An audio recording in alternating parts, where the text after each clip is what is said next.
I want to welcome all of you to this session.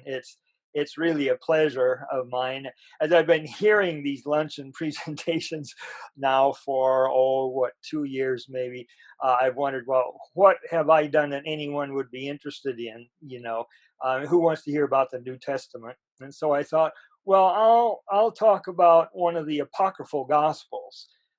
Many of you know that in 1946 and 1947, in those years, there were two brand new discoveries of many, many, many new texts that would inform a person in biblical studies and in New Testament as well, namely the Dead Sea Scrolls in 1946, and then the discovery that's regularly associated with Gnostic Gospels, the Nag Hammadi Gospels in Egypt, in the Nag Hammadi manuscripts, where there were like 53 new documents discovered. And so biblical scholars and people entering this area had to learn new languages, including Egyptian Coptic for the Gnostic Gospels. So when I started my graduate work in the 1960s, both the Dead Sea Scrolls were informing the Second Temple Jewish period, and these new discoveries of these additional Gospels were informing us about the diversity within second, third, and fourth, and fifth century Christianity. So in graduate school, I was very interested in the Gospel of Thomas, which many of you have heard of, that's in the Nag Hammadi scrolls. And when I got here at Emory, I started teaching a course on Jesus and the Gospels in the 90s. And I secretly called it Jesus and the 12 Gospels, a little play on, instead of Jesus and the 12 disciples and the 4 Gospels in the New Testament, why not Jesus and the 12 Gospels? And so I'm bringing you a portion of that today, a journey that came for me as I was working with these Gospels and then publishing on them, that I thought might be of interest to you. It has to do with the birth of Jesus as it is recounted in the Protevangelium Jacobi, that is regularly called the Infancy Gospel of James among scholars. In order to get in a context for understanding the account of the birth of Jesus in this Infancy Gospel of James, which was a writing probably written around 180 of the Common Era. There were 9 manuscripts of it available. It was well known in Christianity prior to Protestantism in the 1500s, when people learned to focus only on the Bible and then not read anything outside the Bible because it was not inspired. Okay, so we got a literate Christian population that became illiterate about Gospels like this, because stories from this Gospel were well known in Christianity prior to the emergence of Protestantism. And in fact, stories from it, as well as some other apocryphal Gospels, are in the Quran, and very interesting portions of it. But I thought it would be good to do what I think is called a little bit of scaffolding in order to build up to this. So I don't want to presume that you know everything that's in the New Testament in terms of the birth of Jesus. So let us go to a share screen of one of the files that I handed out for you. And here we see, we can talk about the first 4 Gospels in the New Testament: Matthew, Mark, Luke, and John. The Gospel of Mark, which is the earliest Gospel, only 16 chapters long, written about the time of the destruction of the Jerusalem temple in 70, has no birth stories. It begins with John the Baptist baptizing in the Jordan River, and adult Jesus comes and is baptized by John, and the story begins. But there is a birth story then in the Gospel of Matthew, the first gospel in the New Testament, written around 80 to 85 of the Common Era. This is a birth story in which Joseph receives messages from an angel through dreams. So Joseph here in the Gospel of Matthew has a relationship to Hebrew Bible Joseph and his dreams and his understanding of things. So the angel comes to Joseph and tells him that Mary, his wife, is going to bear a child. Then there's a visit of wise men around the birth. And with the visit of the wise men, they visit King Herod, who died 4 BCE. So we know that Jesus was not born by 0. He was born before the death of King Herod, according to both Matthew and Luke, somewhere more around 6 BCE or 7 BCE, etc. But Herod told the wise men to go and find this Messiah and then come back and tell him. But now, after they visit, and we don't know how many wise men there actually were, according to Matthew, but there were 3 gifts: gold, frankincense, and myrrh. And so it was presupposed that there were 3 wise men, one each with a gift.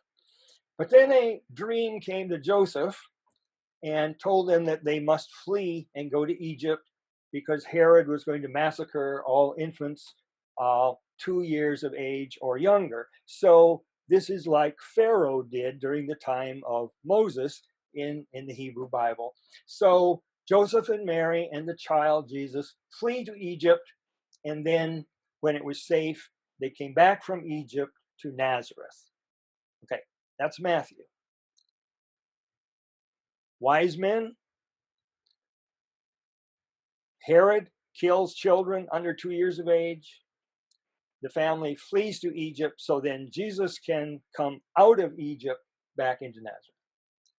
Now we go to Gospel of Luke, written maybe 5 years later or 10 years later than Matthew. Maybe using Matthew as a source, maybe not. Most of us think not.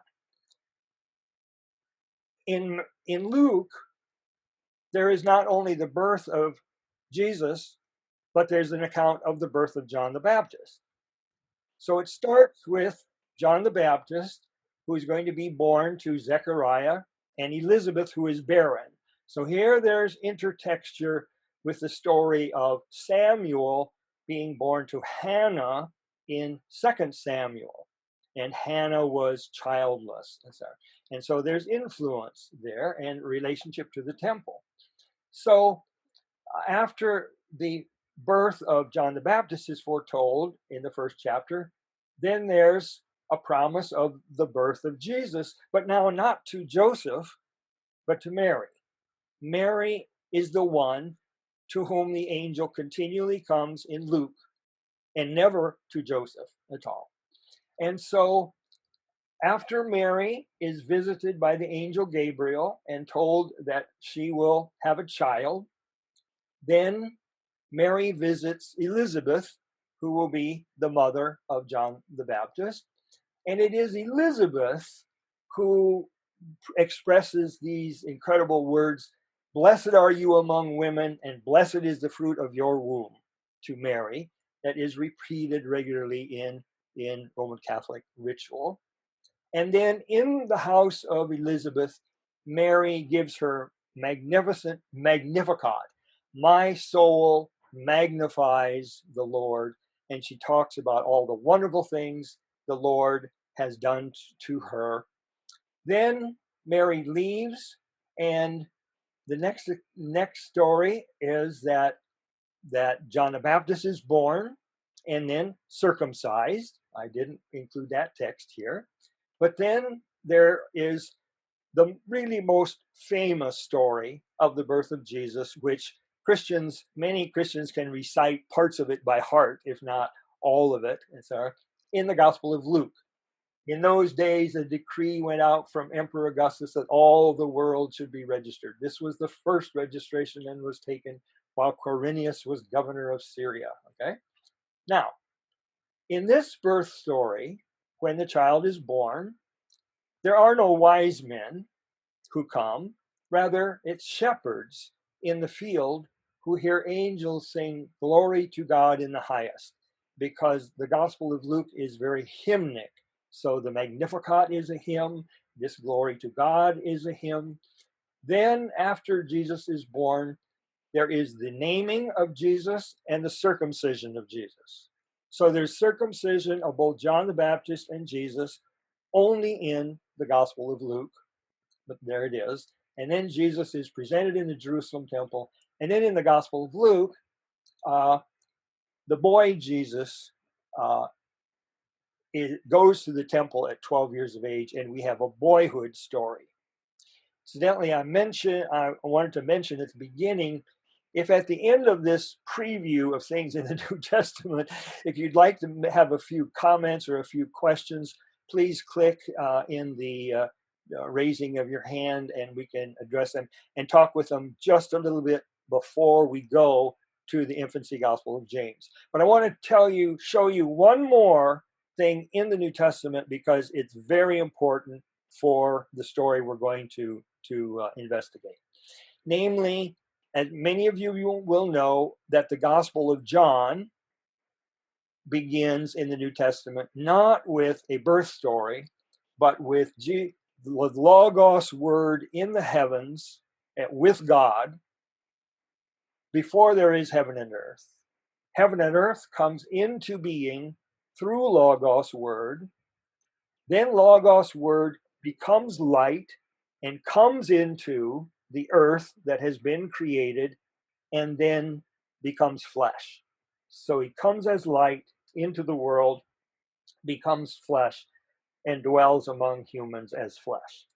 Now, once we have this preview to recall what is in the New Testament and the variety among the Gospels there, the question for a gospel written later, an apocryphal gospel, will be, how does it interweave aspects of Matthew or Luke?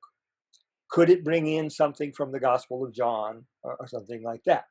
Because by 180, the four Gospels are known about, Matthew, Mark, Luke, and John. The canon is not yet set, but a writer named Tatian, Tatian, even merged the four into one to try to make one out of the four, the Diatessaron. And while Marcion wanted only one, the Gospel of Luke. So there's a lot of excitement going on concerning Gospels during the 2nd century, from 100 to 200. But let us now go to the Protevangelium Jacobi, commonly called Infancy Gospel of James. As it starts, we start not with Zechariah in the temple, but we start with Joachim, who is going to be the father of Mary. And he's lamenting the fact that his wife, Anna, is without child. They have no child. And so they're offering gifts and praying that they may have child. Suddenly, an angel of the Lord appears to Anna. I've left portions out here. Anna, Anna, the Lord God has heard your prayer. You will conceive and give birth, and your child will be talked about all over the world. And Anna says, as Hannah did in 2 Samuel, whether a boy or a girl is born to me, I will dedicate that child to the temple. And so in 2 Samuel, back in the Hebrew Bible, Hannah and her husband Elkanah take Samuel into the temple, and he, at 3 years of age, and he grows up in the temple until age 12, and he becomes an adult, and then he becomes the prophet priest who then anoints first Saul, king of Israel, and then David, king of Israel. Okay. So there are reverberations and intertexture from these stories in the Hebrew Bible with the ongoing writing and rewriting of these Gospels in early Christianity. So Anna becomes pregnant. She has a baby, and the baby is a girl.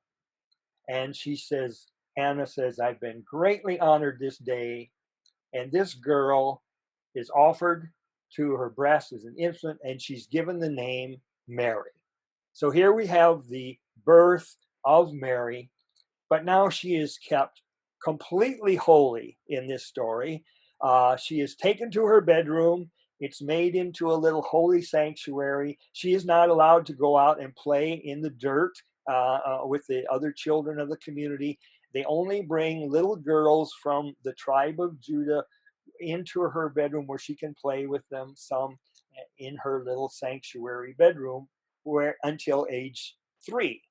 Then at age 3, Mary is taken to the temple by Mary and Joachim. They get to the temple, and the priest welcomes her, kisses her, and blesses her, saying, "The Lord God has magnified your name among all generations." So instead of magnification of the Lord God of Israel for what the Lord God has done for Mary, by Mary, here is a priest magnifying the name of Mary. Okay? So things go well in the temple. Zechariah, it turns out, is the high priest, and he in this gospel, and he keeps looking in on Mary to see if she's okay. He never has to bring her food because the angels bring her food and take care of her. So for 8 years, from age 3 to age 12, she lives in the temple, thoroughly taken care of. She's fed there like a dove, receiving her food from the hand of a heavenly angel. But then there's a problem. She turns 12. And at age 12, her monthly cycle is going to begin, and she will pollute the temple. So the priests have to get her out of the temple. They have no special ritual from the Hebrew Bible, so they make one up and they figure out what they're going to do. So the high priest Zechariah takes his vestment with 12 bells and goes into the Holy of Holies and prays for what they should do, and a voice comes and tells them how they should assemble. So they go out and they call all the widowers in and all the unmarried men from the community there, and they have to bring a staff along and stand there before them. And then suddenly a dove comes out of the staff and goes and perches on Joseph's head. Now, Joseph is a widower. He already has children, 4 children. He has sons and a daughter. And these are referred to in the Gospel of Mark, chapter 6, verse 3. Right? So the New Testament knows that Jesus has brothers and sisters. One of those brothers is James. You know? But here there are 4 children, and so Joseph says, "Woe is me." Here he is, a widower, doesn't have his wife anymore, and he's got to take care of this additional child, Mary. So he takes her into his care and protection, and he gets her settled in the household, but he's a carpenter, and so he says, "Okay, Mary, I'm going away to build houses. I'll come back to you. The Lord will protect you here in my house." So he goes away for 6 months. Well, while he's away, Mary goes out to get water from the well. Always have to be careful of these wells, you know.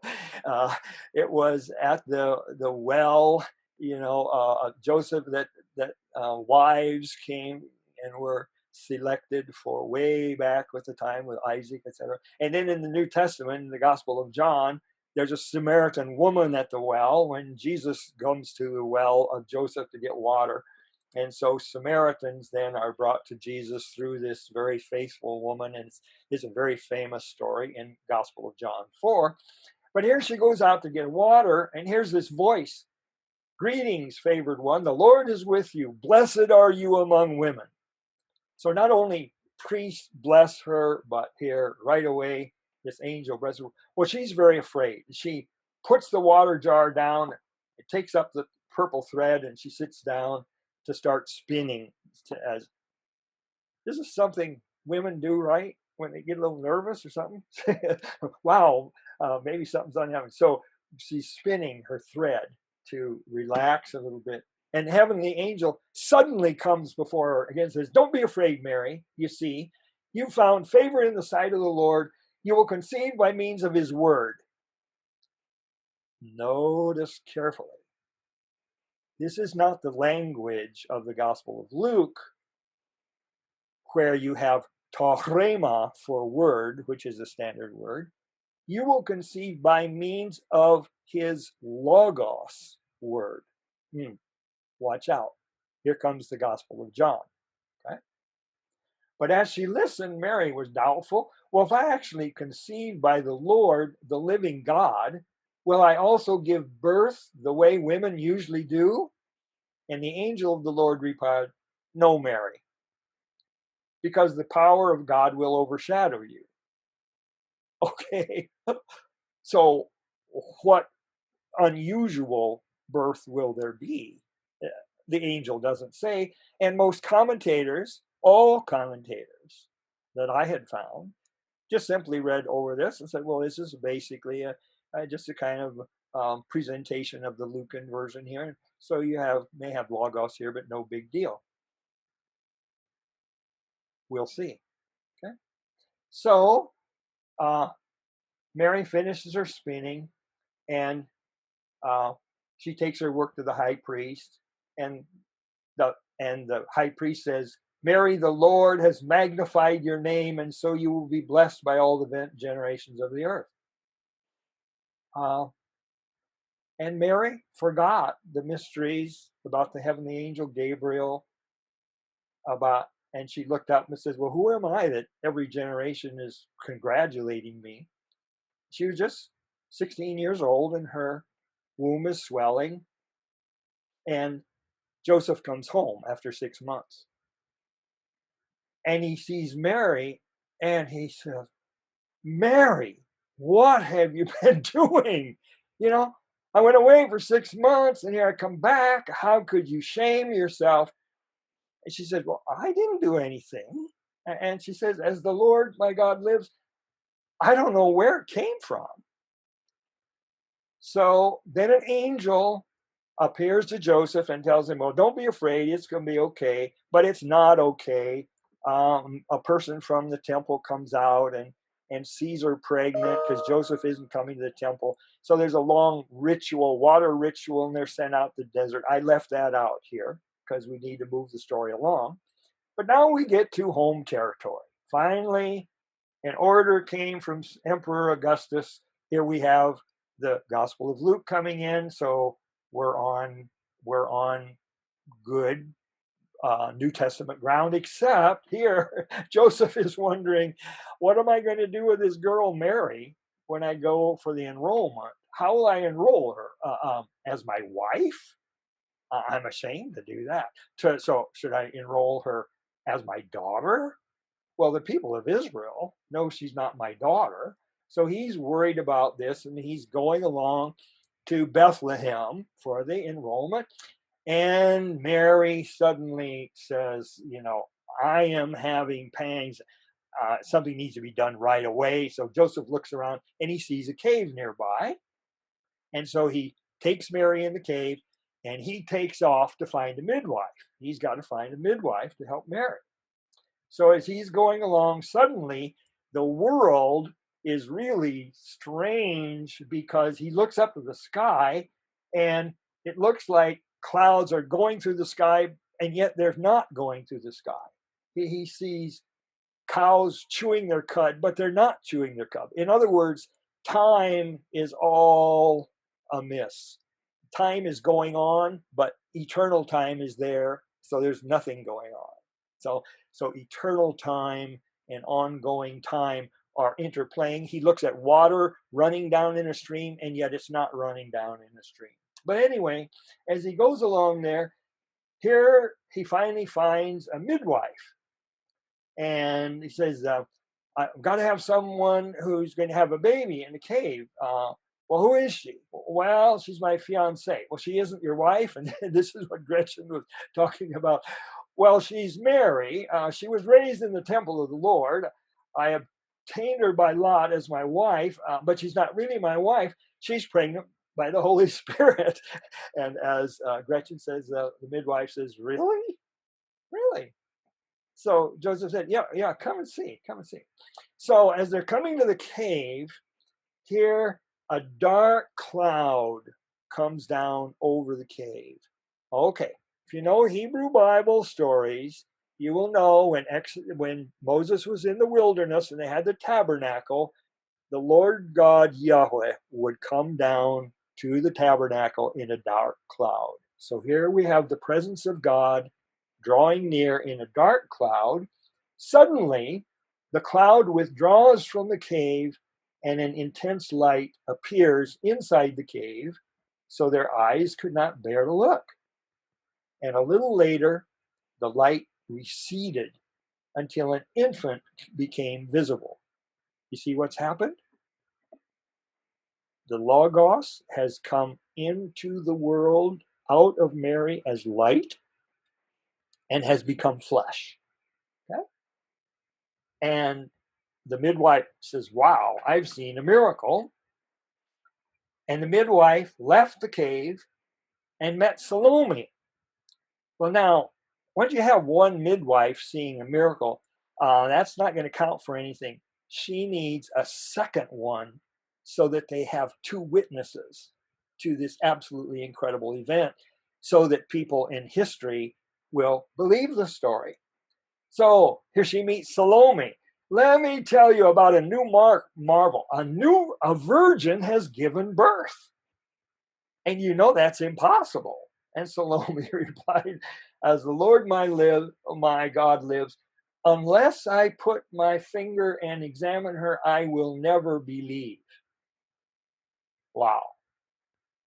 A New Testament scholar working closely with the Gospel of John will know that this is language from Gospel of John, chapter 20, verse 25, of doubting Thomas, who says, "Eon me baloton dactylon mu," unless I put my finger in the nail prints and in the side of Jesus, "ou me pistelso," I will never believe. That's exact Greek wording from the Gospel of John.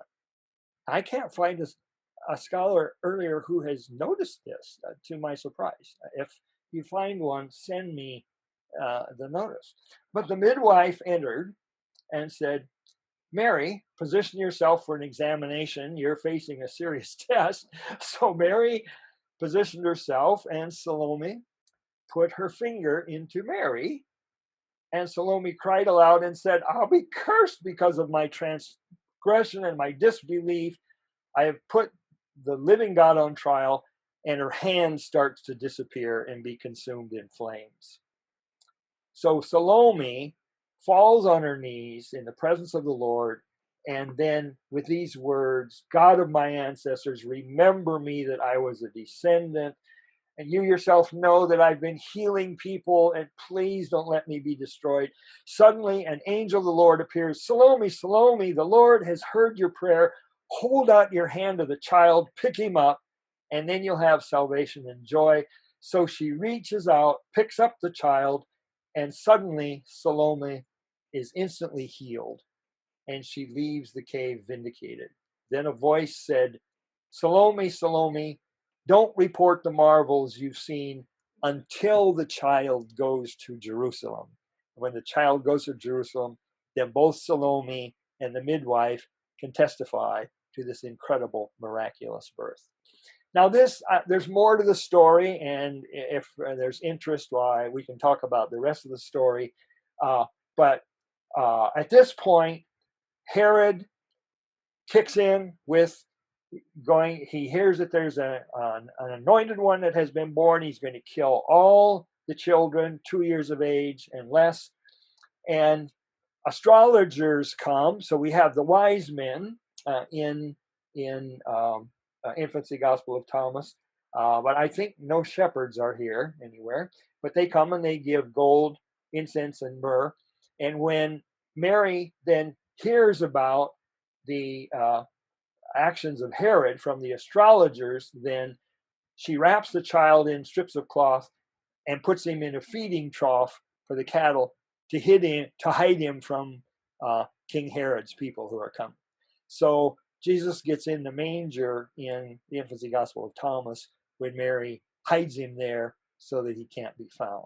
Okay. And then the story goes on further. But now, this was really well known, as I said, in Christian circles. And so here we have a first depiction, and I don't know the source of this, but I looked for some paintings. There are some amazing paintings around of these where the baby has been born in a cave. Now they're at the mouth of the cave, and shepherds have come to visit, and you can still see how the bright shining light is present all around this infant baby. And then here's another one. Here they're in the cave, not in the manger, but in a cave. And now here you see the bright, the light just has not totally receded and from the child. Here we get directly into Infancy James with, and I'm sorry, I don't know where this painting is located. I could find this, but I've lost it. But here you see old man Joseph here with his little crutch. Okay. Then here's Mary handing the child down to the midwife, and here's Salome pouring a pitcher of water so they can bathe the baby. Here in Cappadocia at Gorim is a painting. This again is Salome pouring the water, and the midwife is here and will bathe the baby. Then here in the Gita in Siena is one of the most complete paintings of the cave in this church here, with a number of things going on. On the one hand, the babe is here wrapped in swaddling clothes in a manger where she's going to hide him. On the other hand, she has given the child down here so that the midwife is here bathing the baby Jesus. And here Salome is with a pitcher of water already poured in here. And here we see Joseph sitting in the corner, watching over his shoulder, looking back up at the things. And here there are angels around the top of this. So this story was well known throughout antiquity and the Mediterranean world.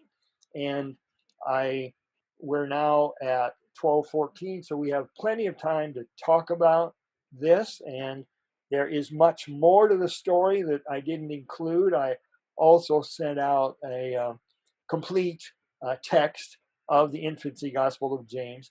But I'd be interested to know what questions you have, what insights you have, what you may tell me that I may learn, because often as we talk about these things, I will learn new things from what others have seen and know about the traditions, both Jewish, Christian, Muslim, etc. So thank you very much. Okay, Gretchen, I see Gretchen has her hand up, so if we can unmute her. I'm curious about what you can tell us about circulation of this version of the story. Back in those very early days when it had been written, and did it circulate in written form, and who would have shared the story with whom, in what way? I mean, how did it get out there to sort of the general public in the day? it was widely known, and new manuscripts, new editions began to be made of it in the 200s and in the 300s and the 400s. And then some Christians in the West, some leaders in the West were concerned about it, namely from Rome and others were concerned about this. So that, interestingly enough, this story is not foundational for the story either of the Immaculate Conception of Mary or of then of Mary's complete holiness, nor of her perpetual virginity. So that as the Marian tradition develops, I just thought this story would be feeding those discussions, and it turns out it's not. But it was widely known in the East and around. And then with the really rejection of it by Christian leaders in the West, then these stories began to be included in manuscripts called Pseudo-Matthew that expanded and included not only most of the stories here, but additional stories. For example, the story like when they're traveling along on the road, and then Mary is hungry or thirsty, and then the tree bows down and she picks either cherries from the tree or other. That comes from the pseudo Gospel of Matthew, not from the Infancy Gospel of James. And was that circulating in Latin or Yes. what? Yeah. Latin, but Greek is the foundational language here. It's in Greek, and so it would be throughout the Greek Orthodox churches in Latin, and then also in other texts. And I knew I should have reviewed more thoroughly just the manuscripts in Georgian and Russian and in Syriac, etc. Wow. But there were 9 texts available already in 1532. Wow. And when it was first edited, and then 16 texts were available to Tischendorf in 1830, Wow. in the 1800s, when he produced an edition of it. And then there were fragments of this Infancy Gospel of James, Protevangelium of James, in the Oxyrhynchus papyri in the 1890s that added some further details to certain portions, and then other in Codex Bezae there was and other fragments of it, or more complete versions of it. So we have it in multiple copies. It's not like something like the Gospel of Thomas, where we have only really one complete copy, and then major Greek fragments of like 6 of the major texts from Oxyrhynchus papyri, etc. So this was well known. Thanks. Yeah. Got other hands up. Yeah. Tolly?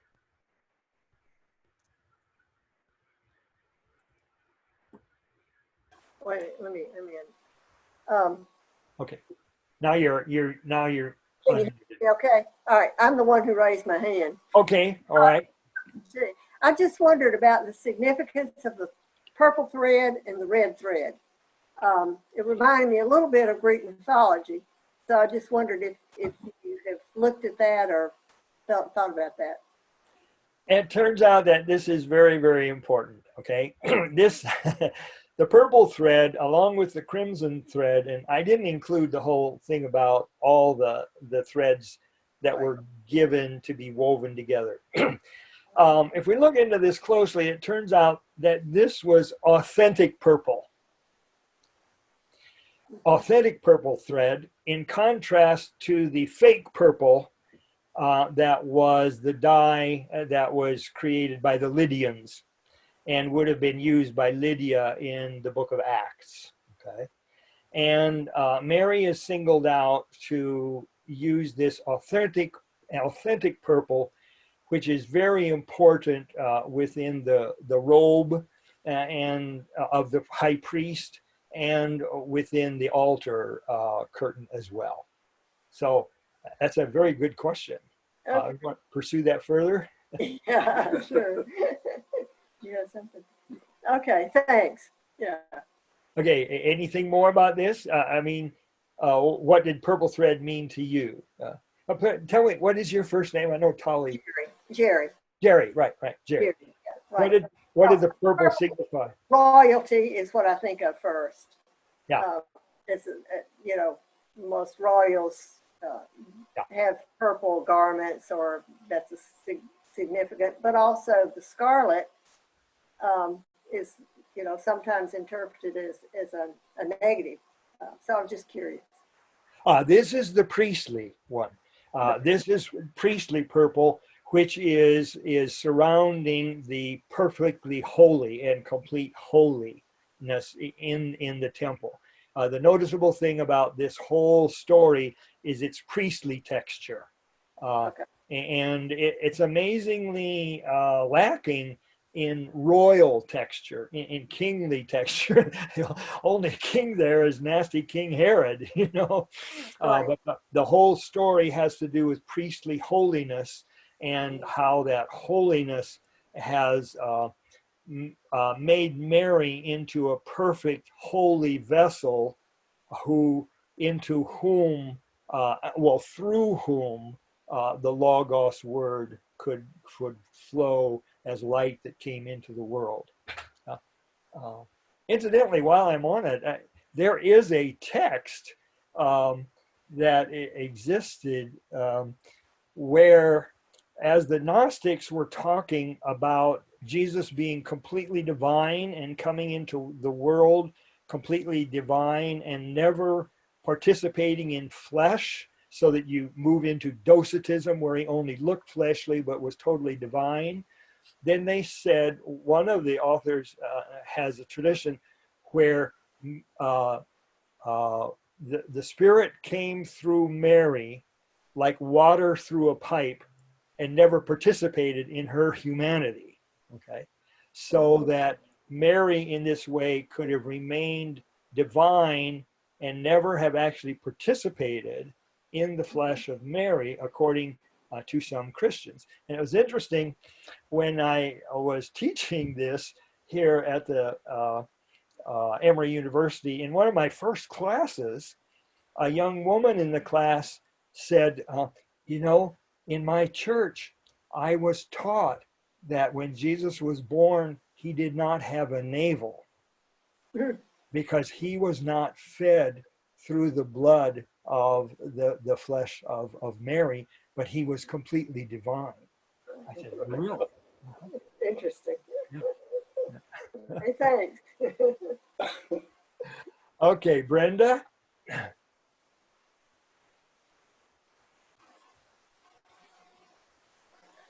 Okay.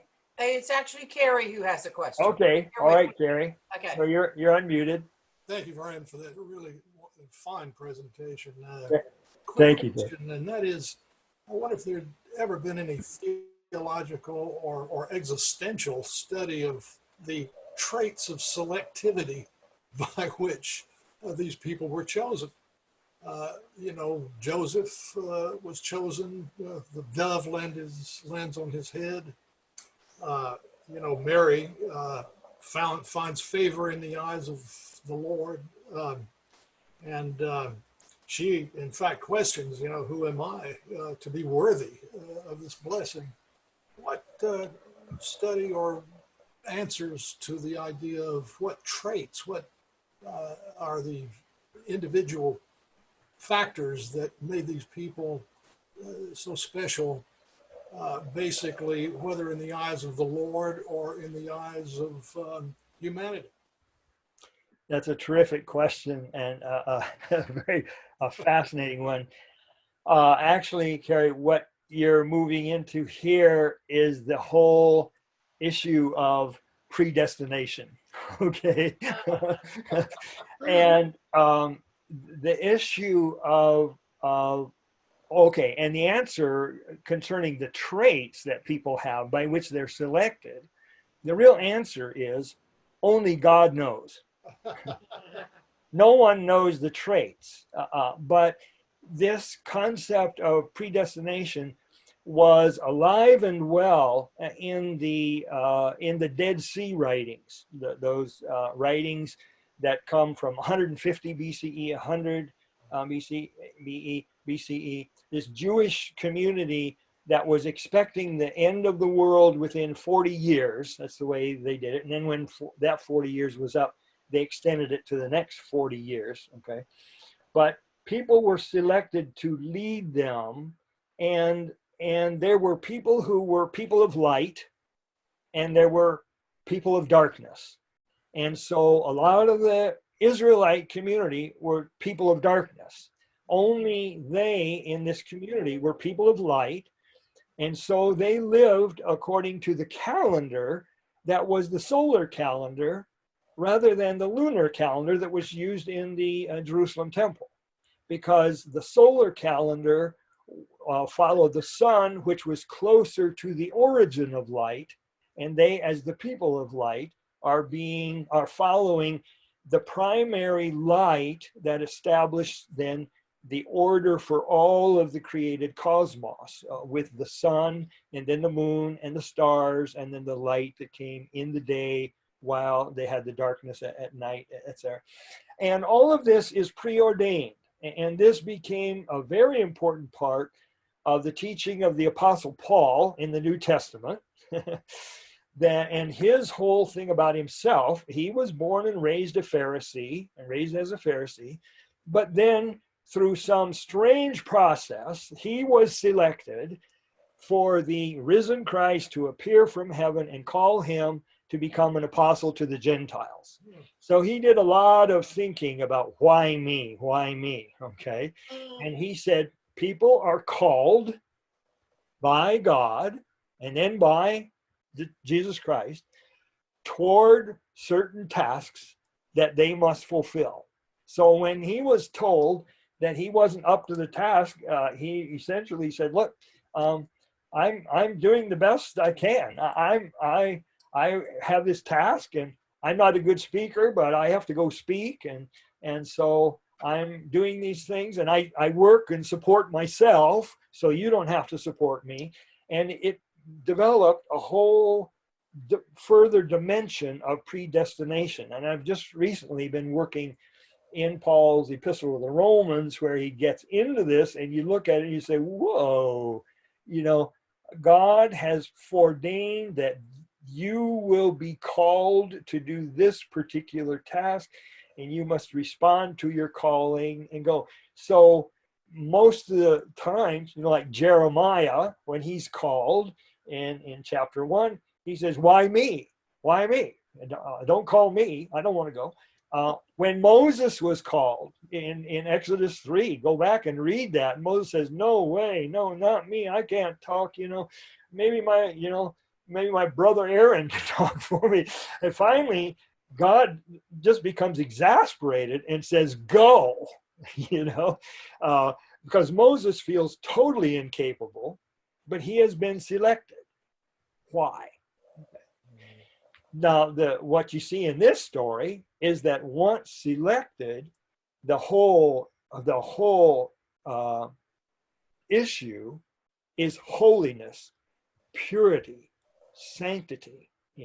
The parents of Mary must be completely holy. So Joachim always gave a double offering, and Anna was always giving her laments, and then she has prayers of, why me? Why don't I have a child?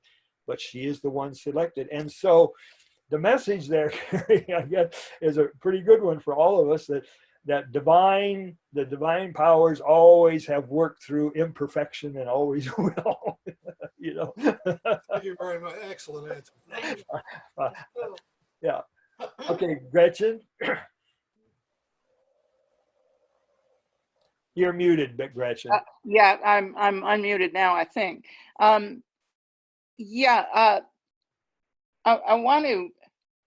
would like to hear from some of the doctors that are with us today, because it seems to me this version of the story, could have been put together by an OBGYN. I mean, it seems so much more physical in so many ways about Oh, it's still an immaculate conception, right? But gosh, the handling of the gestation and the birth itself, and just after the birth, and it all sounds much more physical to me, and much more, full of the whole thing, full of the kind of intimate details of women's physicality than the version we're so familiar with in the Gospels. Well, thank you, Gretchen, for your question. And first of all, it gives me an opportunity to repeat something that's very important for us to remember, namely that the Immaculate Conception refers to the birth of Mary, not to the birth of Jesus. Really? The Immaculate Conception concerns the complete purity of Anna and her husband Joachim, so that when Mary is born, she is completely sinless. And this is the reason then for keeping this immaculate baby, Mary, completely holy by making her bedroom into a holy sanctuary and only allowing the young girls to come and play with her in her bedroom. So Immaculate Conception concerns Immaculate Conception by Anna for the birth of Mary, and so that Satan has never in any way entered into Mary or been able to get to her through any evil. So then Mary's birth is the virgin birth.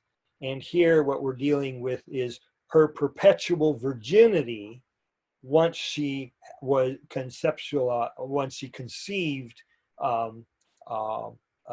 as a virgin. So Mary conceived as a virgin, and then in this story remained a virgin because the baby never physically came through the birth canal to destroy the virginity, but rather the baby came out as light and then became flesh. So, but thanks for asking that question, because my mind is blown. 99% of all my students over the years have made that mistake of thinking that the Immaculate Conception has to do with Mary's conceiving of Jesus. No. That has to do with Mary being born completely holy from Anna's Immaculate Conception.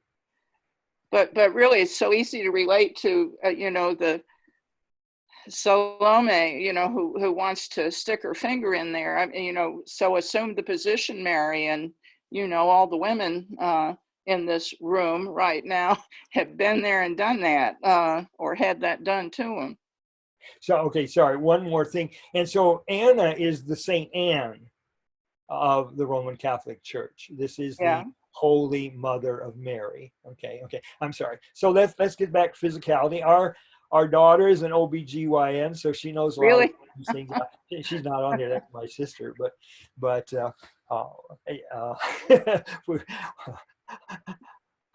anyway, it really is fascinating in these additional writings outside the New Testament, how writings that are more informed by Jewish tradition regularly do not have the embarrassment about physical functions or physical nature of the body. And so here we get this very physical description in it. But I'm reminded about the Testament of Abraham, which is written maybe during the first century, but is a thoroughly Jewish document without any Christian influence on it, where Abraham is now wealthy as an older man. He's out plowing in the field, and God decides it's time for Abraham to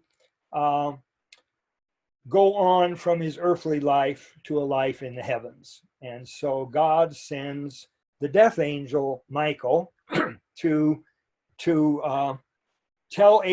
get Abraham and bring him up to heaven, take him away from his earthly life. And so the archangel Michael takes the form of a thrice splendored soldier. Okay, so he's walking down the road, and he's just a splendorous, beautiful looking, glamorous soldier coming along. And so Abraham sees him, and Abraham is hospitable. He has always shared his wealth, and so he welcomes the archangel Michael in for dinner, and then he tells Sarah, "Hey, we've got someone extra for dinner." No problem. They sit down, and they sit down to eat. But Abraham has or Michael has a problem, because as an angel, he neither can eat nor drink. Angels do not eat nor drink. So what's he going to do? So he excuses himself to go outside to make hudor flow, to go to the bathroom. To pee. To pee. And when I first read it in Greek, I thought, what are we talking about? I've never read that in a Christian text, okay? So he says, excuse me, I have to go out to pee. See? So he goes out, and he quickly goes up to God and says, what am I going to do? He says, my cover is going to be blown. They're going to know I'm an angel if I eat or drink. And God said, don't worry, don't worry. I'll put an all-consuming spirit in your mouth, and you can eat food and you can drink water, and that spirit will consume it, so they'll never know you are the death angel there coming to take Abraham. Okay? So then the story goes on, and it's fascinating as you go on. But the physicality of the body and the functions. I mean, look here how the menstrual flow is talked about. So there's an amazing monograph. Wish I could think of the woman's name, on menstruation and how menstruation is dealt with in Hebrew traditions, in the Hebrew Bible, concerning purity and the temple, you know. And after menstrual flow, there is really no in the traditions, there is no requirement that a woman give a sacrifice that would somehow purify her after so many days, because it's a natural part of her body. And so when the flow has ended for so many days, then she can go into the mikvah and herself purify her body and come out and go about her regular work. She doesn't need to go to a priest to be purified, because she has not become impure. Okay. He just had a bodily function.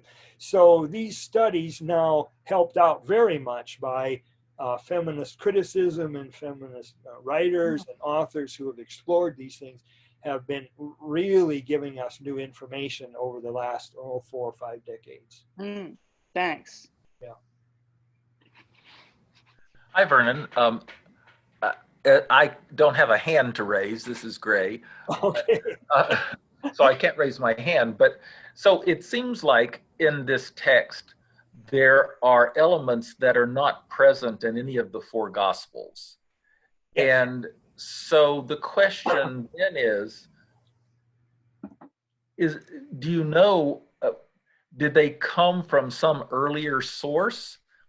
This was 180 years, so a long time afterwards. And so is it something that this writer wrote for the first time, or are there likely earlier sources that had this material but weren't part of the 4 Gospels? That's a great question. And of course, you're getting into, well, this is what we can build a career on, okay? Because nobody knows, you know, and we can find, but we can search and find out. There are certain places in the text, first of all, where we definitely can see that the author is using an earlier version of Matthew or Luke and then rewriting that. And then there are certain portions, like from 2 Samuel with Hannah and Elkanah, where we can see that texts there have helped to generate the text here, okay?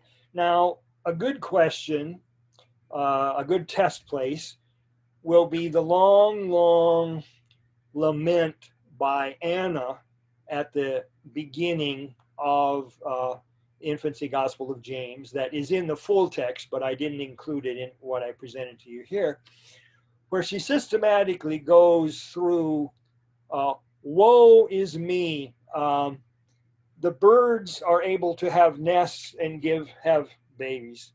The cattle have calves, and the fields grow, and all of those are productive. So she goes systematically through all of creation, so to speak, lamenting the fact that all these things are productive and she is not. Well, you can see that on the one hand, the lament of Hannah in 2 Samuel 2 is related to that, where she first of all says, woe is me, and then this is expanded into something like 7-8 times longer. Okay, where did that come from? Who did it? Did the writer of Infancy Gospel of James do it? Or did they have to have a source? Well, when I came into the field of this biblical studies, everything had to have a source. We had to have a source somewhere, you know. And then more and more, why people have said, well, but what we've got to look at is the editing so that we can find where there are sources and then where there seems to be newly created material. And then more and more they began to say, well, we've got to explain the whole final text in terms of what do we have with the negotiation of previous sources and with the writing of new materials. And so the fact of the matter is we have unevenness here where in this text, in our earliest sources, we can detect things from 2 Samuel, from Matthew and Luke, and now it looks to me like we have some significant, important intertexture from the Gospel of John, just breathing there a little bit. But then we have other stories that are created from who knows where, and it kind of finally doesn't matter. If we push, well, someone else created it, what it does is cut down the interpretation of what is there and what it means in relation to its intertexture in the past and its function in the present. So more and more we have moved into literary analysis, but this is where with my socio-rhetorical interpretation, I intentionally have merged the insights of literary interpretation with source in the form of social and cultural traditions that are building and growing. And what we're interested in is the kind of rhetoric here that is regularly working. Because one of the amazing kinds of rhetoric here is that Mary is blessed not only by priests and by angels, but even little John the Baptist in the womb of Elizabeth in the Gospel of Mary not only leaps for joy when Mary comes in, but he blesses her. Okay, now where did that come from? Well, did the author of this text add that? Well, we might as well call him the author. I mean, somebody was the author somewhere along the line, and someone is authoring in the context of this priestly tradition. Now, the interesting thing about this text is where it ends, actually, when you raise the question of what are the sources influencing it. Because when I saw how it ended, I contacted Anthony Brigman in Candler School of Theology and asked him if he knew any scholars who could help me solve the problem here. Because Infancy Gospel of James actually ends with the martyrdom of priest Zechariah in the temple by soldiers who are sent out by King Herod, and they kill him in the inner Holy of Holies. All the priests who come the next morning and Zechariah doesn't come out, are afraid to go into the Holy of Holies and look for Zechariah. But when they finally get the courage and go in, they don't find a body. They only find a little blood along the altar and a little cloth to indicate that he was there. Okay. Now, do you hear any reverberations of the empty tomb there? Okay. Where did that come from? Who is interested in talking about it? And then you'll be interested to know, those of you who know the Lucan stories, is that the one who is selected to succeed Zechariah as high priest of the temple is Simeon, that priest who was in the temple and blessed Jesus when he was brought in there to be especially purified and sanctified in Luke. So I wanted to find out if any people who have been really studying second and third centuries and their priestly traditions, if they knew of writers or writings that were related to this priestification, if you will, of the story of the birth of Jesus, this holiness oriented. Who is that interested in priestly traditions that they're writing and rewriting these stories in this way? And he sent me to like 2 or 3 different scholars, and they basically said, no, we don't know any. Your guess is as good as ours. So where does it come from? You know, so often we're faced with these texts, and then sometimes there's a discovery that will help us. And this is where the discovery of the Dead Sea Scrolls has been so phenomenal, where we never could have believed there would be a Jewish community living 150 years prior to the birth of Jesus that was expecting the end of time, expecting 2 messiahs, actually, a priestly messiah and a kingly messiah. And they were using some of the same texts, it turns out, that some of the early Christians were using. So that's why this has been a very, very exciting area to do research in. And sometimes we think we'll never get any answer to something, and lo and behold, something will appear that will help us. That's just a short answer to your question. Thank you. Yeah. Rodney? You're muted, Rod Hunter. Can you unmute? There you go. Yeah, there I am. Can you hear me? Yeah, I can hear you. A fine. quick comment and a quick question. Yeah. Comment is that it's fascinating. We think of sacred texts as pretty serious business. You know, this is religion, this is ultimate meaning, and so on. But there's obviously a great deal of entertainment value in these texts, at least in some of them.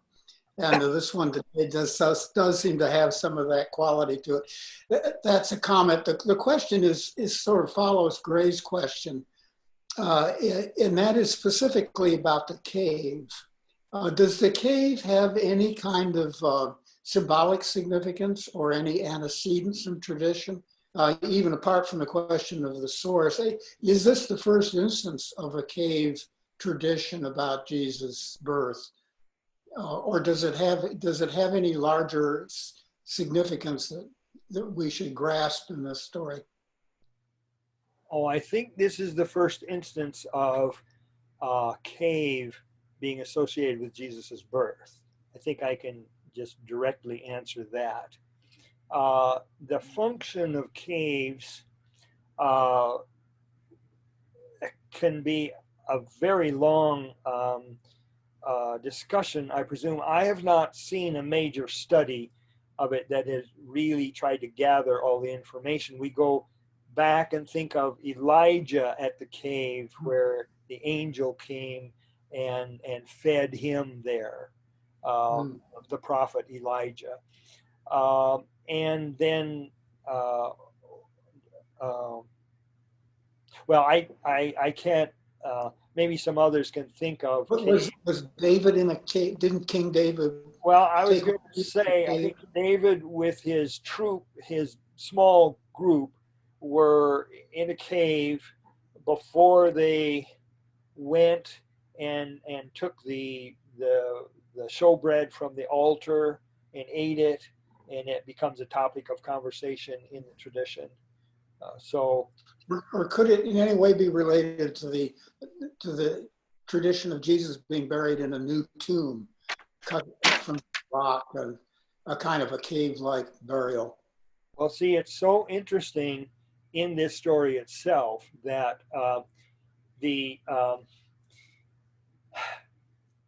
as I've indicated, at the end of the story, the Jerusalem temple becomes like the empty tomb of Zechariah's death, burial.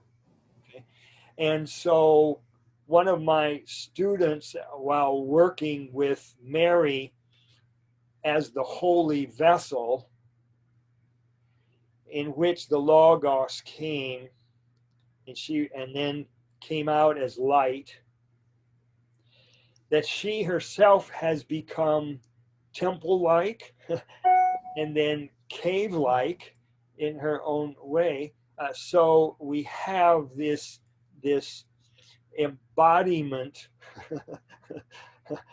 of holiness within a place that can be made sacred.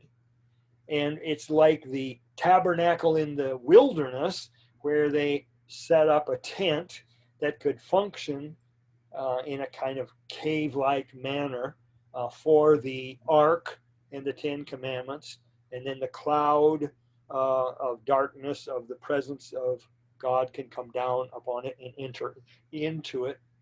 So when we get into history of religions, there's been a lot of study of caves and their relation to tombs, and then caves become tombs, burial places, etc. And then bodies are womb-like. Caves are womb-like and bodies are cave-like. And so there seems definitely to be dynamics going on here of that nature. Oh, and in terms of fun stories, having fun, one of the Gospels we could talk about is the Infancy Gospel of Thomas, where the writer explores how Jesus handles his incredible powers from age 5 to age 8. Okay, where he can both thoroughly destroy anything by saying die, or he can bring anything to life by saying come to life, just like God did when God created the earth. You know, if this is Logos, infant Jesus, it's a very interesting exploration and has a lot of fun with it. And my students regularly had a mixture of fun and concern about the story, because Jesus in that story is engaged essentially in kind of cops and robbers. Bang, you're dead because you have hit me. I don't like you. So he dropped down dead, and whoa, what had happened? So then he'd say, stand up. So they'd come back to life, and he'd say, see, no problem, done, you know, kind of. And so I had one student come to me and say, do you really think the boy Jesus had those powers and could have done those things like that? And I said, well, I'm not sure. What do you think? And she says, well, I'd like to believe he could. And I said, well, yeah, I think a lot of Christian believers might want to believe that he could. I mean, after all, why not? Why couldn't he have done that already as a young boy? Well, that author is exploring explicitly that issue of what if, when Jesus was born, what if when he was a 5-year-old boy, he was Logos Jesus, who created heaven and earth? What all things could he do? And it turns out he could not only create all kinds of things, but he could destroy them as well. And then he has to get that destructive dimension under control. You know? And to me, it was a special morning when I was preparing that text to teach it, and about the 7th time I did, that I suddenly thought I figured out what was going on. Namely, that the real challenge in the story is, when is this boy going to get his destructive powers under control? And Yeah. the answer is, he gets them under control by age 8. So he beats bar mitzvah time by four years or so. Yeah. Yeah. So that would be another fun one for us to explore, and maybe we could just do that along with another fun one too. There are a couple others, but it really is entertainment literature, and that's one of the reasons some of my students would said, "Well, I just don't think this is inspired literature. I shouldn't even be reading it because it's entertaining rather than inspired." You know, so we've gotten into a whole discussion about entertainment and inspiring, and it has led to very interesting discussion of the Acts of the Apostles, where in that serious text, we won't want to suggest there's any entertainment in the shipwrecks and in some of the amazing jailbreaks and stuff like that. Well, the book of Jonah is a good example of that too. Yeah, absolutely. There's great humor in the book of Jonah. Absolutely. But you know, Christians aren't supposed to have any humor, you know. So I faced this in a number of my classes, that, you know, some of these things just weren't funny. So I found out I had to be very, very careful of any jokes I would tell or anything, because that's a particular culture where, and like these bodily things, I really had to prepare very carefully for discussion of these bodily things. Because one of the other things socio-rhetorical criticism does, I've argued for, is bring the body as well as the mind fully into our analysis of these texts. And some of that's pretty dangerous territory, but it's very important territory for us to find a way to enter. Yeah. Thank you. Thanks. Oh, I see a couple more hands. Viola, yeah, Tiny, I think they call you. Yeah. Oh, I have to unmute myself? Yeah. Well, you're unmuted now. You're fine. Okay. Well, very unscholarly questions. First of all, I thought it was only the Germans that were so against humor or couldn't take the humor. But anyway, that just... I was inducted in that, but now and so I was criticized for some of my humor and interested in some of these, but I've come to see that, you know, Wissenschaft can also include a good bit of humor, and needs to. Anyway, that's another story. Please go ahead. I would say too, that I think I know quite a few Germans that love humor. Yeah. Polski notwithstanding. Anyway, the other simple question is about Thomas, the Gospel of Thomas. Who is this Thomas that you were remarking about? In fact, at the end of your initial remarks, you kept talking about the Gospel of Thomas. Yeah. And I thought we were talking about James. So could you tell me, since I'm not a scholar here at all, could you tell me a little about who this Thomas was? Yeah. Is that the one that we talk about in the Gospel later, the Doubting Thomas? Or yes, it's Didymus Thomas. Yes, Didymus Thomas. In other words, the twin Thomas, who is the twin of Jude, a brother of Jesus. But then we get into issues of if he's a twin of Jesus or Jude, not Judas, but Jude in the tradition. So, yeah, another text we could well talk about is the Gospel of Thomas, and then the Thomas tradition, and this is Doubting Thomas, right? But it's the twin Thomas, and that's in the New Testament. The Greek word is Didymus, and he's the twin. So he's a twin brother of Jude, and maybe a twin brother, therefore, or stepbrother of Jesus. That's right. That's the issue. Yeah. And that's a gospel here that you were that was found that you were talking about. Right. That was in the Nag Hammadi finds in 1946. It was one of the texts in the 13 codices that were discovered there. And then it's entirely in Egyptian Coptic in that text.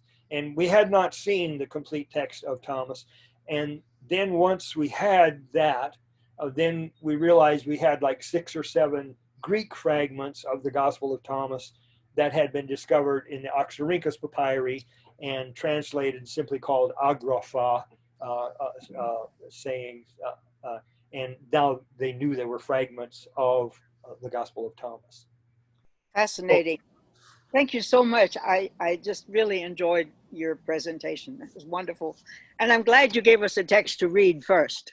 Thanks. Thank you. I'm so glad I knew some of you would look at it. Really, it was lovely. Very fascinating. Thank you. Thank you. Oh, we have now Spencer King then. Yeah, let me follow up on Tiny's thing. How did Thomas, where did the text defending Thomas going to India, South India, Kerala and so forth is all claim that St. Thomas came there and everybody down there is named Thomas, by the way.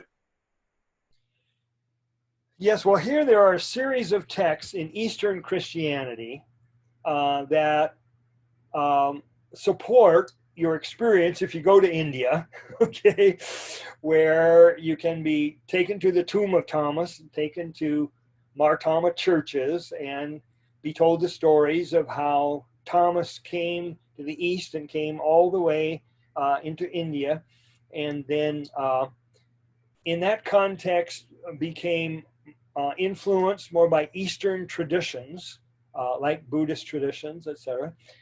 And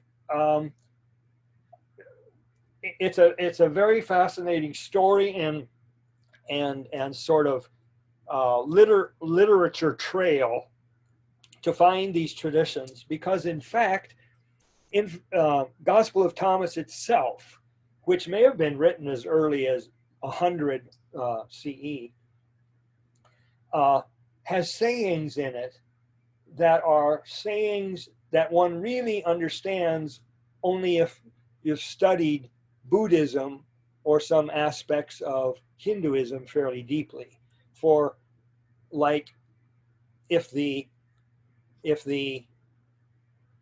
lion eats the man, blessed is the man. But if the man eats the lion, woe to that man. And it has to do with the transformation, the transformative power of what one eats for what one becomes, which is actually deeply, deeply studied in Hinduism and some aspects of Buddhism, etc. And there's some other sayings as well. So there is significant evidence that Thomas went east, and then there's a literature trail and the Gospel of Thomas, but there's also Acts of Thomas and other texts. Acts of Thomas may be the earliest ones, like 4th, 5th century, that are telling us about Thomas's travel toward India or into India. I've been several times to that church in Chennai, which is up a hill, and walk up there, and they're certainly very convinced that he was there. And started the Christian movement in that region. Yes. So it's an interesting thing. I guess it's an Eastern monastery up there, and they're very good voices. I've heard them sing. Yes. Well, we've had some wonderful people from India who have worked with the Mar Thoma tradition here, both in Canberra and come visit here at periods in the Department of Religion. And it's a really wonderful, deep tradition. Thanks for your question. Sure. I see Gretchen's hand up. That's the only one I see. Yeah, I know we have to wrap this up, so just a couple of very quick comments.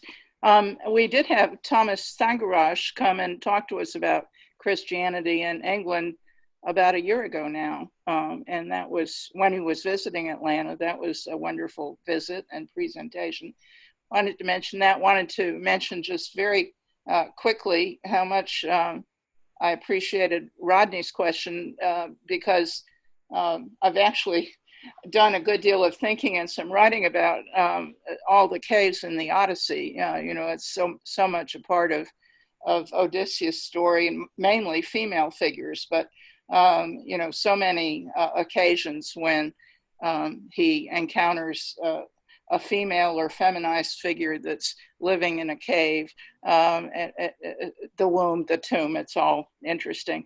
And Tiny, thank you for saying how much you enjoyed having the material to look at ahead of time. I just wanted to remind everyone that Holly York is going to be distributing some poems by Emily Dickinson and part of Song of Myself by Walt Whitman for us to look at to get ready for our next gathering next Monday.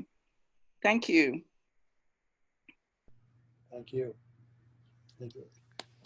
Well, thank you so much, Vernon. It's been really a great session, and we'll formally end now, but I'll leave the meeting open. If anyone wants to unmute themselves and ask another question to Vernon or say hi to somebody else, you're certainly welcome to do that. So thank you all, and look forward to seeing everyone next week. Thanks. Thanks, Ray. Been a pleasure. And happy birthday again to your sister, Vernon. Yes, thank you. Thanks, Martha. Glad you could be on board. Yeah. It's been one of my best birthday presents. Thank you very much. Nice to see everyone. Oh, it is, isn't it? Yeah. Yeah. Yeah, it is.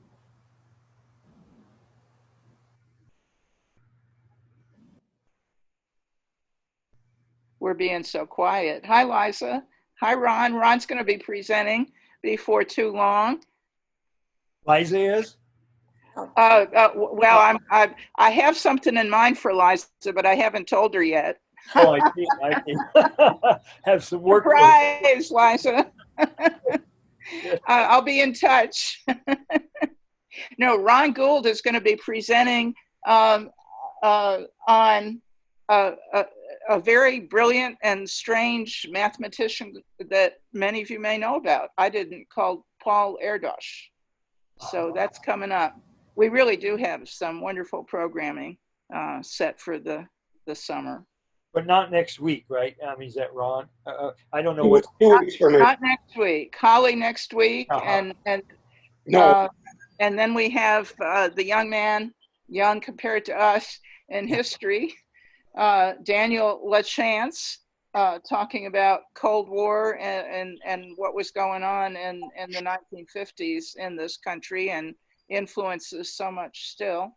Yeah. And then Ron. Yeah. Good. Yeah. Hi, Diane. Yes, there's Diane. Yeah, And my wife. I don't know what I said. My wife Deanna was on here, but her name said Vernon Robbins because I wasn't there to change the name. I saw her picture at one point. Yeah. Yeah. Hey, B, how are you doing? She's muted, but she looks fine. Yeah. Can you unmute everybody? Yeah. Oh, Liza has her hand up. She's clapping.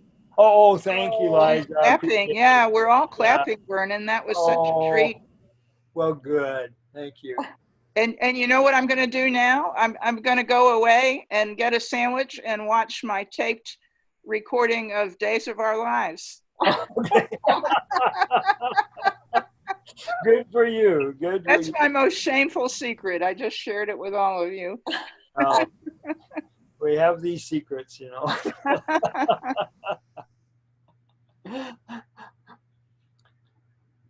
Mine was Jesus and the 12 Gospels for a number of years. I didn't tell my because it has to do with this humor I'm talking about, you know. Yeah. So, some ask me, you know, well, when are you going to teach a course on just the 4 Gospels? And I said, probably never. So I taught individual Gospels rather than the 4. I just wanted this broader kind of reach for college students. I thought it was a good thing to do. Well, I think there was a lot in what you had us read and what you showed us. as you spoke today, that was funny. I mean, I really do think that exchange with the midwife, you know, when it says it's not my wife, you know, it wasn't me, it was the Holy Spirit. And she says, really? Yeah, if that's not funny, as they say, you need to get a life. Oh. Yeah. Hey, you also struck a bell with me about the Immaculate Conception. Uh-huh.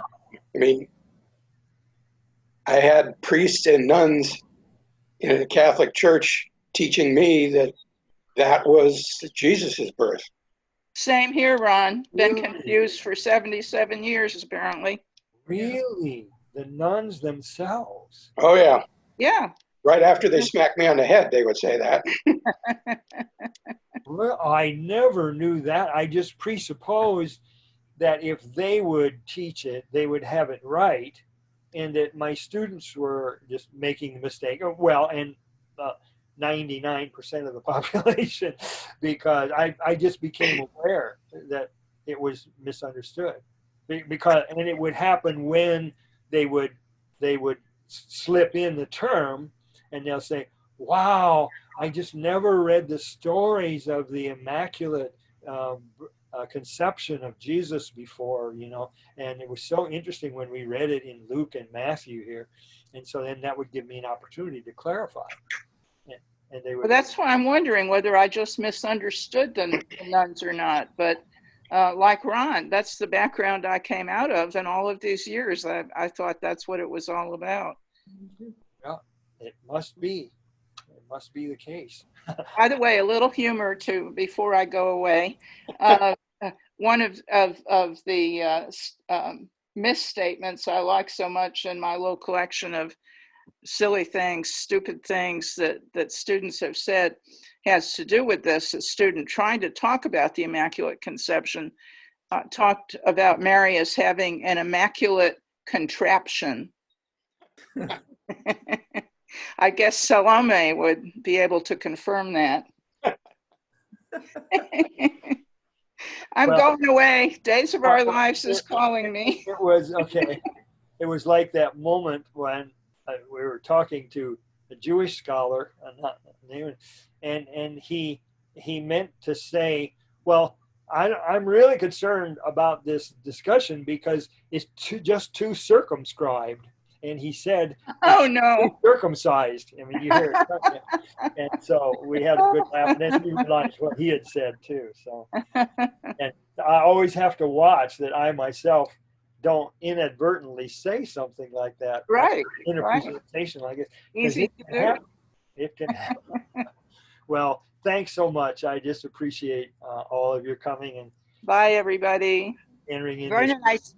Vernon, I sent you a little question in the chat having to do with my just reading the legend or myth of Theseus and the death of the king in Crete, whose body wasn't found, only the blood. He was and it was to me the very same story about Zacharias. Yes. And so I don't know which is older, but it doesn't matter maybe. But it certainly talks in the very same way. Yes, absolutely. Right? Yeah. They never found the body of the. So anyway, I found that fascinating because those Greek myths are so much represented in so many of the images of the Gospels, right? I mean, even the Immaculate Conception, if you will, of course, right? Yeah, one of the whole discussions that we've been having was really been brought in by a scholar named Dennis Ronald MacDonald, who just started to say, look, in the study of the Gospels and the Acts already in the New Testament, we need to really do deep study, certainly of Homer's Iliad and Odyssey, but also the tragedies and then Virgil's Aeneid, etc., and think seriously about the relation of certain scenes in there to scenes in this first century literature already that we haven't thought about. And he's really pointed to some very, very interesting things. I had never seen this, but we have a young man who's going to start work on a socio-rhetorical commentary on Protevangelium Jacobi. And one of the things I can do is to make sure we search this out, because I could not find good information. And we don't have that many commentaries on Protevangelium Jacobi at all. And so there's a lot of work to be done there. And it seems to me that so much of the imagery of the Gospels seems understandable, because what they are building on is the Homeric stories and the images from there, and the gods and their misbehaviors, or however, and so they can base on a knowledge sort of those myths and legends and so forth when they're writing the Gospels, right? In other words, they can draw from that and make and feel that people will understand. Actually, Tiny, this is very important for having launched my career. In 1975, I had been appointed in the classics department at the University of Illinois at Urbana-Champaign. So I was surrounded by classicists, and I was talking with this one, not young, but older professor about the book of Acts and what are called the we passages there. And where all of a sudden the author starts talking about, we went here, we went there. And I started looking at them, and with every one of them, they're beginning a sea voyage. So I not only looked into the periplus tradition, the sea voyage tradition, but I worked carefully through Odysseus and the sea voyages there. And Miroslav Markovich, who was a colleague at that time in the Department of Classics, thought I should focus only on Homer's Odysseus and not on these other texts, because he says that is the text, that is the classic that is influencing this telling of these sea voyages, and you shouldn't spend your time with any of these others, etc.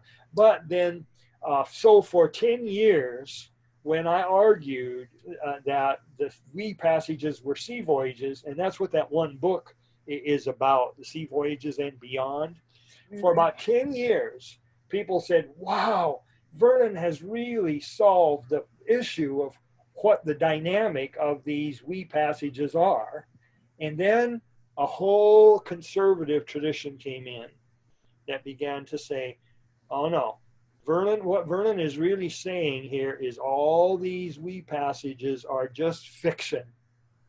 There's no historical truth there. And if we start going down that path, then there's going to be nothing in the book of Acts that is true and historically reliable. And I didn't realize there were actually a couple scholars who I could name that sort of devoted the rest of their life. They were in their kind of late 50s, and they devoted the rest of their life to prove that I was wrong. that the we passages are based on actual true information about the winds and about the depth of the sea and about the locations. So they also had to be true events about the people and where they traveled. And we had to get this down away from fiction into the real historical truth of the we passages in the book of Acts, or else truth is going to go down the drain in Christian belief, you know. And I just said, I can't believe this, you know. I wasn't trying to attack all kinds of possibilities for people being at these places, etc. But I was trying to show how this had become literature that is really overmapping.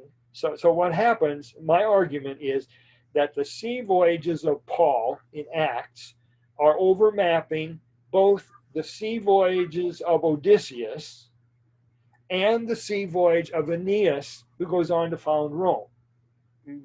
because. Did you write about that anywhere, Vernon, that we could look at? Yes, it's in that book, The Sea Voyages and Beyond. Oh, okay. So that's what that is. Okay. Yeah, and so there is published the 1978 version of the early article that I published in 1975. I then expanded it in 1978. And then I went through all the support and then attacks on my view and responded to it, calling it Sailing on Ideological Waters. Yeah, yeah. And so that book, that was published 2017, 15, the Sea Voyages and Beyond, yeah. So that's...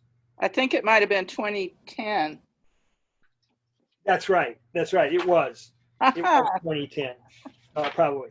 Yeah, Let it not be said that I don't review my bio information. I have 2018 for the Sea Voyages. Oh, that's the reprinting. Yeah. That's the reprinting by Scholars Press, right? Yeah, 210. But 210. You should perhaps also go back and read about the voyages of Theseus, because I don't know if they would relate, but there's a lot about that and coming back and so forth. But anyway, I found your explanation fascinating. Thank you. Well, you're exactly right. And see, a really important text for me was the Periplus of Hanno the Carthaginian, because it starts in third person, singular, and then when they start their sea voyaging, it turns into first person plural. We went here, we went there, we went there. And so when I was working with the style of it, that we went, and I said, well, that use of we is a natural kind of thing. If you're voyaging on the sea, you're together there, and we face this. And so I tried to deal with style in relation to narrative portrayal here, but it would be interesting to look at the Sea Voyages of Theseus. Theseus has these companions that travel with him, and that too, they're his confidants, and it's very interesting. They stay with him all the way until they return, basically, to Athens. So very fascinating part of that. Yeah, because a whole discussion about the we passages in Acts is who all is with Paul when it says we, who are the companions, and then you reconstruct it. Now, have you published on this, Tiny? No. I just love reading these old sagas, and I've always been fascinated by the images that I then sort of see, recreated in the Gospels somewhere. And so may I ask, what literature beyond the Odyssey are you using for the Sea Voyages of Theseus? What traditions are these? This was, God, I just read the whole myth of Theseus. It's a book published on the myth. Yes. Theseus, yes. And, I'm embarrassed that I can't remember right now. Well, that's okay. How it was published and, but I also went to the Encyclopedia of Philosophy to look up what in the story was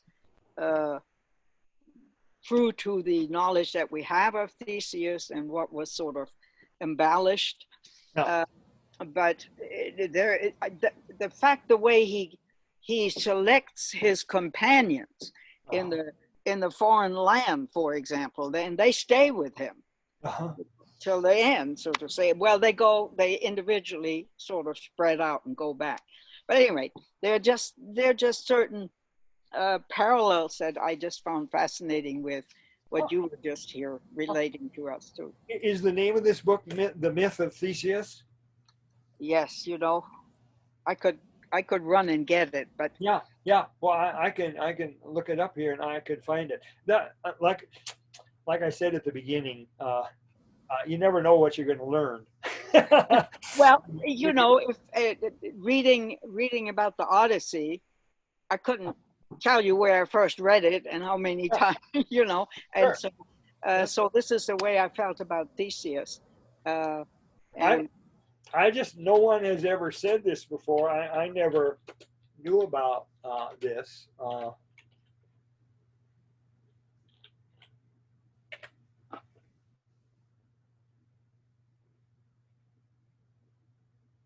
Myth of Theseus summary overview. Okay, this is a lesson, chapter 6. now this was a whole book. This is a book. Myth You of, know what I'll do, Vernon? I can email you as soon as I put my hand on the. yeah, on the, that, that's that probably the best, because that's most of what my knowledge depends on at the moment. sure. Is that so?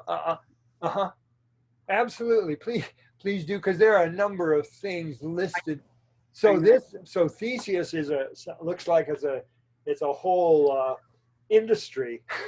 Well, yeah, it is, because it was Athens' attempt to get a hero equal to Hercules.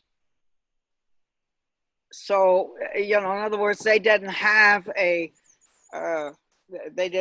hero equal.